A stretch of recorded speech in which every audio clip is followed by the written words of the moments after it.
Have you ever looked around your room and realized you have more money on display than what's in your bank account? Yeah, I'm pretty sure there's a lot of sneakers out there that have more money, that put more money into their shoe than into themselves. Now, I know this isn't a topic that I normally touch on, but I feel like it's time that we have this conversation because 2025 is looking scary. This is the first 3 months and I realize so many shoes are dropping and people are dropping a lot of money. I want to help you guys navigate through this year and actually save some money. And I know that being a sneakerhead is a lifestyle and a hobby, but sometimes this hobby and lifestyle get out of hand and we spend too much, we overspend. And this is coming from a personal testimony. So I want to help you guys because I wish there was somebody to help me. So I'm going to give you guys 7 bad habits / purchases that's keeping you broke as a sneakerhead. Let's go. Welcome YouTube, welcome back to the page, welcome back to the channel, welcome back to another episode of Squin TV. If you guys are new here, my name is Squin and talking about sneakers is my thing. And today we're going to talk about some purchases, some habits that's keeping us broke as a sneakerhead. So let's get into this and let me know if you guys have any habits that you think is holding you back from reaching your financial goals, and we're going to try and break that in 2025. So first up, this is something that I feel like every sneakerhead content creator or every sneakerhead is, I want to say we've done this before, and it's going to be buying the alternative colorway or buying a colorway similar to a shoe that you actually want. So for example, let's say you want the Shadow Backboards, this bad boy right here, but the resale price is out of your hands, and trust me, I understand. So instead of you saving your money and actually spending that $1,000 that this bad boy is going for, you end up buying the alternative, and the alternative is going to be this right here. This is a Jordan 1 mid. Now, there's nothing wrong with mids. The colors are nice and they look similar to a shoe that you actually want. However, you're going to be spending money knowing that you don't really want this shoe right here. Yes, you want the colors to match, but are you really going to wear this shoe? That's what you have to ask yourself. And a lot of time when we're buying that alternative, we're not really going to get the same pleasure, that same feeling when we're buying the real shoe that we want. And yes, I know a lot of you guys are going to comment, just buy the fakes, just buy the reps, but how about you just don't buy the shoe at all? If the shoe is out of your price point, you don't need to spend it, and that's one of the points. But before we get there, let's still talk about the alternative colorways. Y'all remember this bad boy right here, the taxi ones? Yes, this is a nice alternative to the Shadow Backboard. However, when you finally have both of them in hand, you're gonna realize, oh damn, I actually don't want this one. And I know what y'all thinking, Squin, well, if you have the Shadow Backboard, why did you buy the taxis? I didn't buy the taxis because of the Shadow Backboards. I bought the taxis because of another shoe that I didn't want to spend the money on. And it's this bad boy right here, this friends and family pair that came out. The shoe looks super similar to the taxis. The only difference is it has an eye. So I was like, when I first saw this shoe, I liked it. So when I get the taxis, I'm gonna like it. Boy, was I wrong. And don't get me wrong, the retail for the taxis was not crazy. What, it was 170, 180 at the time. Yeah, that's cool and all, but that's 180 I could have had in the piggyback, or that's 180 I could put towards a shoe that I really want. And there's more examples of us buying the alternative colorway just for Jordan Brand and Nike to drop the same shoe 2 years down the line. For everybody who is buying the alternative for the Shadow Backboards, they're dropping in 2025. Nothing is safe, which means you don't have to spend the crazy amount of money on resale to get a shoe that you missed out on in the past, because more than likely, if it's a hyped up shoe, it's gonna come out another time in your lifetime. Trust and believe me. And I'm pretty sure, just like me, you have a lot of shoes on your list that you want to go after, so you have to put those other smaller cops to the side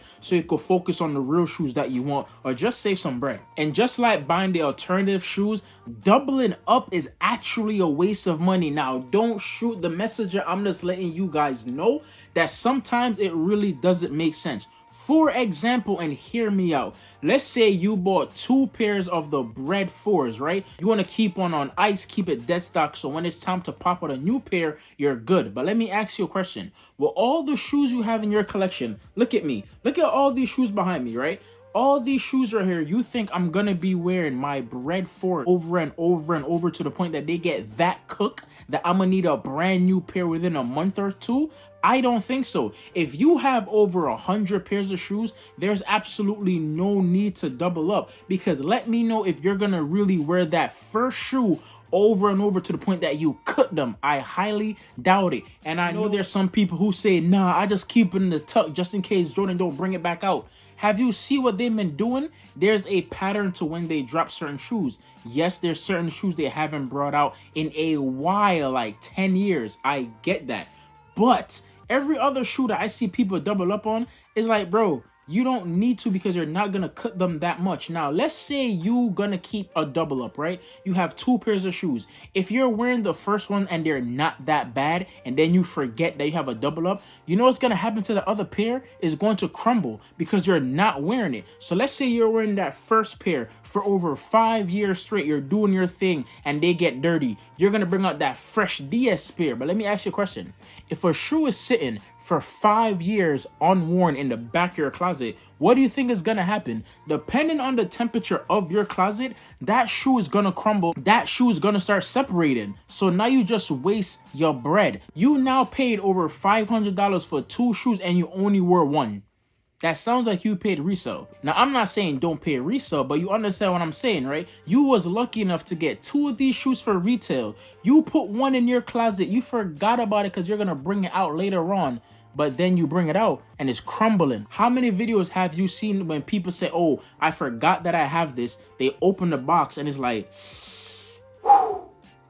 they pick the shoe up and then it start crumbling. All the outsoles on their lap like they was just eating a Valley Nurture bar. Come on, guys. You don't want to waste your money that way. And that is something that a lot of sneakers are doing. The double up thing, I say, honestly, you don't need to do, but y'all let me know. Now, going back to point number 1, I did mention about overspending for resale, and that's what we need to do. We got to start setting budgets and start setting boundaries when it comes to resale. I know for some people there is no limit, especially when they have the cash, but this video is for individuals that don't have that capital to spend all that money. There's a lot of shoes that's out there that I want, that the resale is obtainable, but I shouldn't be spending that money. And I look into myself and be like, hey, Squin, this is not worth $500. Trust me, I have a whole bunch of shoes that I want. There is a list of stuff on GOAT, and I know for a fact that I'll go through it every other month and be like, you know what, Squin? This Dunk is not worth $400. This Air Force is not worth $300. Bro, this Jordan 1 is not worth $1,000. What are you doing? And I know y'all thinking to yourself, what shoe is he talking about? So I want the Soulfly Air Jordan 1s, right? These right here are fire. I love the color. Green and orange, they go together so lovely. But the resale price right now is about $1,500. At one point it was $3, so it's going down. But do I need to spend that amount of money? I don't think so. I don't think they're really worth that. So if I'm going to spend on this shoe right here, I gotta pass on a whole bunch of shoes this year to justify me getting this 1 pair of shoes. And the way 2025 is running, I'm not gonna pass out on these shoes for this shoe. Hell nah. And I want you guys to really think about all the shoes that you took a L on and really ask yourself, do I really want this shoe? Is this shoe worth the resale value? If you guys could tell yourself that, damn, this resale is kind of too high. If you say kind of too high, it's probably too high and you should take it off your list and forget about it. I understand the rep nation, the fake guys. They're going to come around and tell you, oh, just buy the fake. If you really want the shoe, just get the fake pair. As a sneakerhead, you love the hunt. You want to go and buy your real shoes because the pleasure of the hunt and actually getting a shoe that you desire. So we're not gonna buy fakes, because at the end of the day, fakes is also a waste of money, because unlike the real shoe, I can't turn around and trade in a fake shoe at a store to try and get another shoe that I want. With the real deal shoe, at least I could do that. And talking about buying shoes that you really want, stop the impulse buying, brother. I know it's tempting, especially around tax season when you get your money, when you get a little bit of change. You're like, you know what? I'm going to treat myself to something nice. Oh, this look good. Oh, a piece of candy. Oh, a piece of candy. Oh, a piece of candy. And you just start buying random shoes over and over to the point where, damn, all your money is gone and you're left with shoes that you don't really want. Because one, you're buying them because you have the cash, or they're just in trend. And I'm pretty sure a lot of the trendy sneakers come out of style ASAP and you're not gonna wear them. I mention this shoe all the time and I will always bring it up because it is the perfect example. The New Balance 550 from ALD was reselling for $500 to $600. Where do you see anybody right now rocking those shoes? Nowhere. That's why you just have to be patient. You can't overspend and you can't have impulse buy, whether on retail stuff or resale stuff. That's the kind of spending that's keeping us in this trap mindset of us having all these shoes but nothing in our bank account. I honestly want to make sure that at the end of 2025, the amount of money I spend on sneakers is the same amount of money in my bank account. If that's not the same, if that's not matching, then something is wrong. Jay-Z said this and I'll never forget it. If I can't buy a shoe 2 times in that exact same moment, I don't need the shoe. And from adapting that mindset, I don't overspend and I don't impulse buy. Because honestly, if I think about a shoe and I say, oh, I want it, I don't buy it. I look at the shoe over and over and over and over again. And if I say I still like it after, let's say, 3 times looking at it, 3 different times a day, like for 3 weeks, then okay, I guess I want the shoe. Let me go buy it. But if I could look at a shoe and at one point I say, I don't think I really want this, then hey, you're off the list. I don't want you. Because every shoe in my collection should be something that I'm happy to have. I mentioned trends and I want you guys to open up your ears and listen. Do not fall into trends when it comes to buying sneakers. Because when you buy a trendy shoe, once that trend is over, you're stuck with that shoe. Now, the Sambas was going crazy. People was buying every single color. I only got the white one. Why? That's the OG and that's all I need. People was going crazy for Vamaros, and guess what happened? I fell into that. I got 13 pairs looking at me right now. Do I rock them? Of course I do, because I wear all my shoes. But if you're not really big into shoes, if you're not okay with having over 300 pairs of shoes, then maybe you should not be buying multiple colors on one shoe just because it's trendy. And don't get me wrong, I'm still learning because I also have it shoes. And when it comes to an it shoe, I always buy more than one colorway. However, I am restraining myself from buying different shades of blue, if that make any sense to you. So if I have a shoe that I like, right, and I want to buy this shoe over and over and over, I try to tell myself, oh, it's a different shade of blue. Let me buy it. Let me buy it. No. The trend is the Sambas right now, and I only need a few colors. I'm not going to buy every single color that comes out because I don't need it. But if you fall into the trend of saying, okay, the Speedcast right now from Puma is the trend, I should buy every single color. When that trend for the Speedcast is done, what are you going to be wearing the Speedcast with? Because you're only rocking them because they're trendy. When they're not trendy, are you still going to like the shoe? Remember the Dunks, the Dunk Low? Everybody loved that shoe. Everybody was rocking it. 2 years after what happened, Panda Dunks are trash. Oh, you still wearing Dunk Lows? I can't believe it. What do you mean you can't believe it? For the past 2 years, y'all were telling me this shoe is fire. Y'all was selling the Panda Dunks for $350, $450. But then the shoe got what? Less limited. It didn't become trendy anymore. And now nobody's buying Dunks. Don't get me wrong. Dunk Lows are still fire. But that's not a trendy shoe, and you see less of that shoe around. Now, another thing I do want to touch on is going to be accessories, and I understand that shoe accessories doesn't hurt your pocket that much, but when you're buying a lot of it, $5 here and there does add up. 5 and 5 is 10, 10 and 10 are 20, 100 and 100 is 200. So you got to be mindful of every stuff that you're buying. When I say accessories, I'm mostly talking about like shoe cleaners, or crease protectors, sole protectors. Why are we still buying that? To be honest, I understand. If you're trying to sell the shoes later on down the line, get your sole protectors. Get everything you need. Crease stoppers, go buy them. You need them. But if you're buying all these shoes and you actually want to keep them in your collection, who cares about a crease? Honestly, I don't give a hell about the crease. I'm going to crease my shoes up. But I do see a lot of people spending a lot of money on certain stuff that you don't need. Look behind me, right?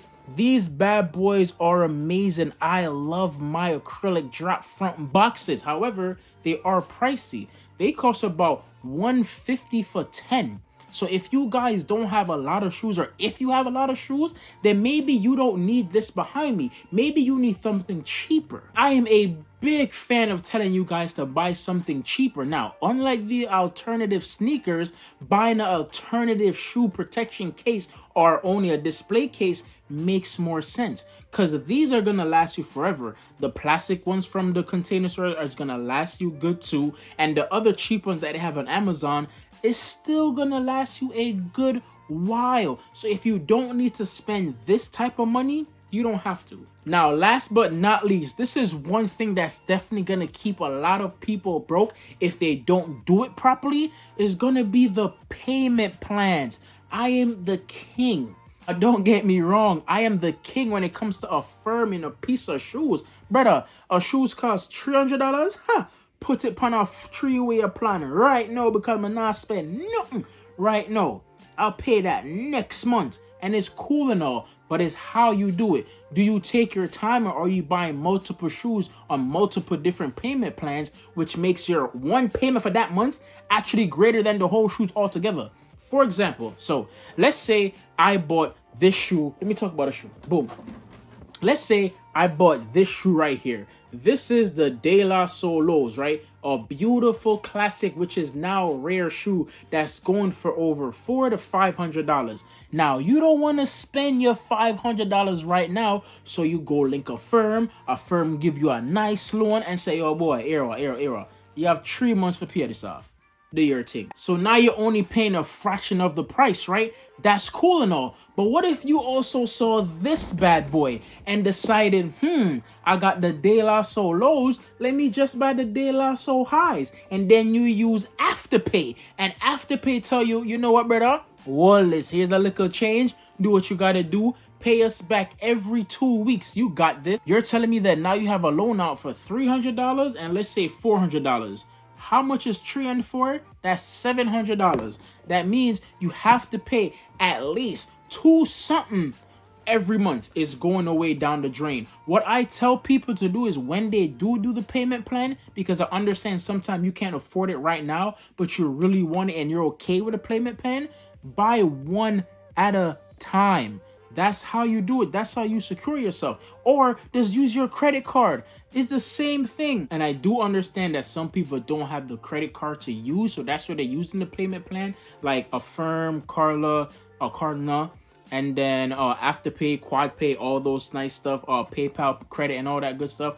But buy one thing on credit at a time. Don't buy multiple stuff. When you buy multiple stuff, you're just digging yourself in a deeper hole of debt. And when you get paid, that money is going right back to the debt. And now you can't actually save. So what I tell people to do, anytime you're affirming a shoe, is one at a time. You buy one shoe. After this payoff, cool. Then you could go buy another shoe. When this finish payoff, hey, maybe you could get another shoe. But don't buy multiple shoes on a payment plan at once. You will screw yourself over and you will never see any type of money to actually put to the side and save. I'm only making this video for you guys because, like I said, 2025 is looking scary, is looking crazy. You have your black metallic 5, you have your 85 bread high, you have the cool grade 9s, the brick by brick. And that's only Jordans. Nike hasn't really been kicking off yet. They're still similar, letting Jordan do their thing.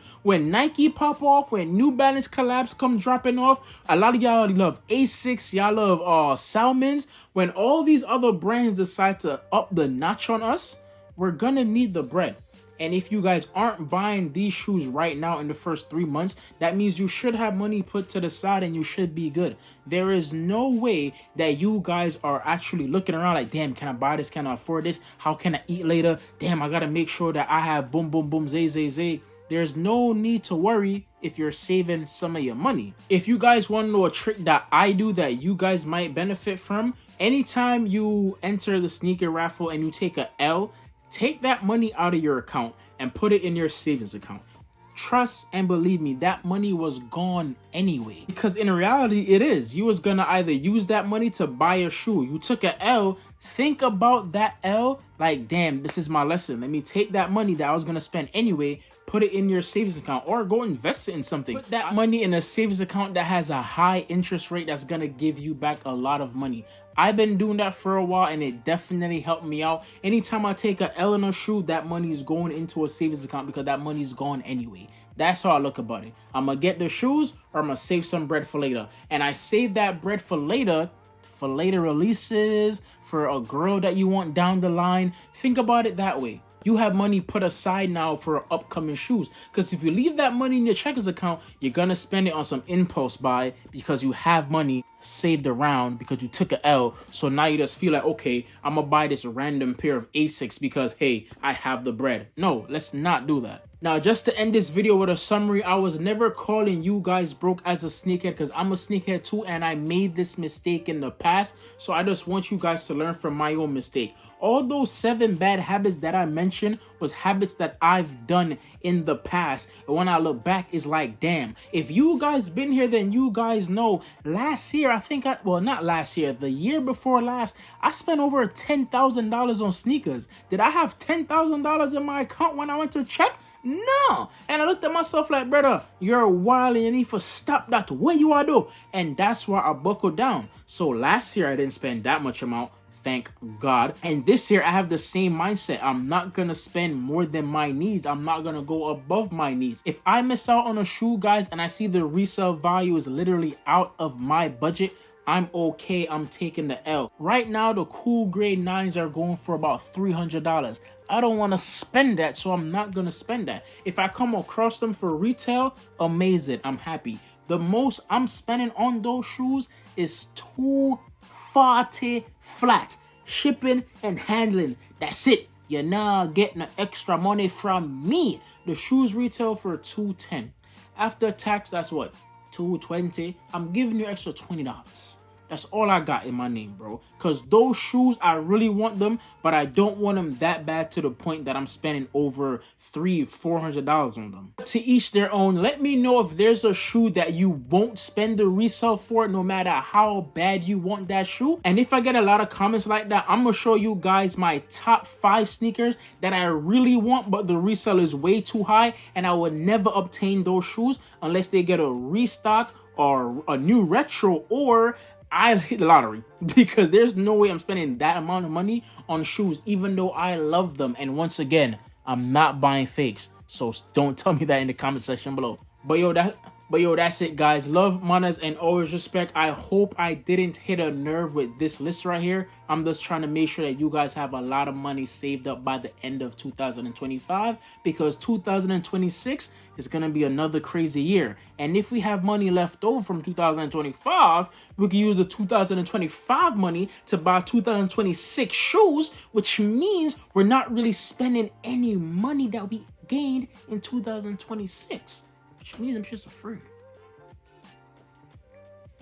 Am I onto something? Y'all let me know if y'all made it this far. Answer that question for me. Did I just come up with something? Besides that, guys, I'm gone.